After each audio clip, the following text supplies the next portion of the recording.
Bonjour à tous, on se retrouve pour une nouvelle vidéo autour des livres maritimes. Aujourd'hui j'ai envie de te présenter un de mes livres préférés qui est le magnifique Le vent se lève de Rémi Fière aux éditions Omnibus et qui est un livre qui recense en fait les plus belles pages de la littérature française autour du thème de la mer. Donc c'est vraiment un livre, je pense, qui va parler à beaucoup d'entre vous. C'est un livre qui compile aussi bien des poèmes que des extraits de textes, de romans, enfin voilà, de romans, d'essais voilà, de textes qui parlent de la mer. Il y a beaucoup de poèmes évidemment, puisque c'est quand même les plus pratiques à recenser dans ce livre et peut-être ceux qui parlent le plus au cœur du lecteur. Mais il y a aussi des extraits de textes, il n'y a pas que de la poésie. C'est pas un livre de poèmes, c'est vraiment un livre autour de la littérature sous toutes ses formes sur le thème de la mer. Et le petit plus, c'est évidemment que chaque texte est accompagné euh, d'une des, d'une peinture, voilà, des grands noms de la peinture, là aussi de l'histoire de l'art, qui pareil ont traité le thème de la mer. Donc c'est vraiment la mer vue par les artistes, on pourrait résumer ce livre comme ça. Le livre s'articule autour de 5 grands thèmes, 5 grands axes, qui vont être le long du rivage, amarre largué, sur la vague, calme et tempête et profondeur. Donc c'est là encore, ça traite un peu la mer sous tous ses aspects et on voyage en mer au fil des pages. Qu'est-ce que je peux dire? Je te montre quelques pages pour te montrer les peintures qui accompagnent les textes. Donc c'est vraiment un livre magnifique. C'est un, c'est un grand livre, tu vois, c'est un grand format. Par contre, c'est pas, ça m'a étonné, c'est pas un livre en couverture dure, c'est un livre souple. Mais par contre, le papier est de belle qualité, les peintures ressortent bien. Et le livre fait à peu près 200 pages, quelque chose comme ça. Oui, 200 pages à peu près. Mais voilà. Mais le papier est un peu. C'est pas vraiment glacé, plutôt satiné, je dirais. Donc les illustrations les ressortent bien.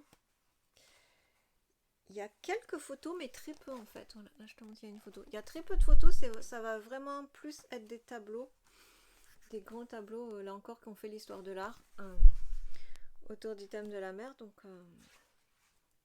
Donc je trouve que c'est intéressant de voir, comment dire, la vision qu'ont eu nos pères, si on peut dire, de la mer, de voir comment la mer a été perçue à différentes époques, tout au long de l'histoire et tout au long oui, des siècles en fait. C'est intéressant de voir comment, à certaines époques, la mer avait plus une. Comment te dire? Oui, comment à certaines époques, elle était plus associée à des visions de terreur, de, d'effroi, de choses comme ça, et que quelques siècles plus tard, elle est plutôt associée à une vision plus romantique et plus romancée, quelque chose de plus nostalgique, de plus mélancolique. Donc ça, c'est vraiment intéressant et c'est quelque chose qu'on ressent bien au cours de ces pages, de voir euh, finalement comment au cours des diverses époques la mer a été perçue différemment par les artistes.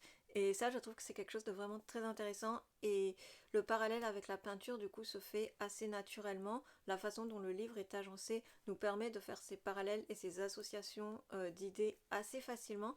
Donc moi, je trouve que c'est un livre vraiment passionnant. Et si la question de la mer au sens large t'intéresse, que c'est pas juste aller naviguer qui t'intéresse, mais que tu es passionné par la mer sous toutes ses formes, je pense que c'est un livre qui va vraiment t'intéresser. Je pense vraiment, voilà, que c'est passionnant de voir comment autant les peintres que les écrivains ont un rapport et entretiennent un rapport tout particulier avec la mer. Donc je pense que c'est vraiment un livre qui traduit bien ce genre de. Donc voilà, qui traduit bien cet aspect-là. Et malgré tout, on est obligé de constater que la mer, elle tient une place toute particulière dans notre littérature française. Euh, Tout autant que dans la peinture, en fait. Donc voilà, c'est intéressant de revenir sur un petit peu le peut-être pas le pourquoi parce que c'est pas un livre de philosophie qui pose des questions, mais voilà, de revenir à cette fascination toute littéraire et toute artistique que peuvent avoir nos artistes pour la mer, alors même que ce ne sont pas forcément des gens de mer en eux-mêmes. C'est ça qui est intéressant de voir, notamment dans ce livre. Je ne sais pas si tu suis ce que je veux dire, mais on a l'habitude, peut-être nous en tant que marins, de lire des récits maritimes, des récits de voyage, des récits écrits par des marins, écrits par des voyageurs.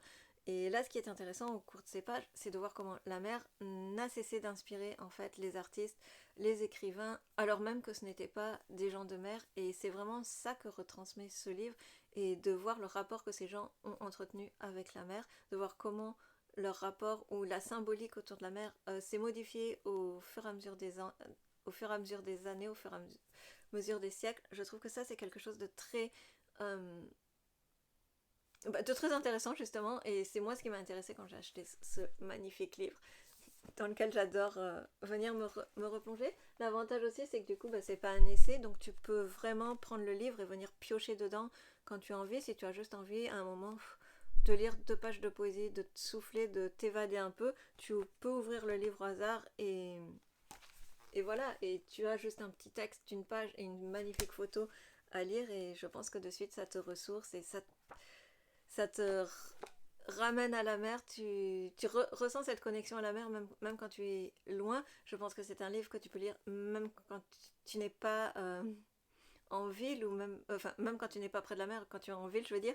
Et de suite, en quelques mots, tu vas ressentir cette connexion avec la mer comme tu peux avoir quand tu es en vacances au bord de la mer. De suite, tu vas ressentir ces sentiments que tu peux éprouver quand tu es au bord de l'eau. Donc ça, c'est vraiment la grande force de ce livre, c'est qu'il arrive à te faire voyager et à te faire ressentir la connexion que tu peux avoir avec la mer quand tu es en bord de mer, sans que tu y sois. Donc c'est plutôt magnifique.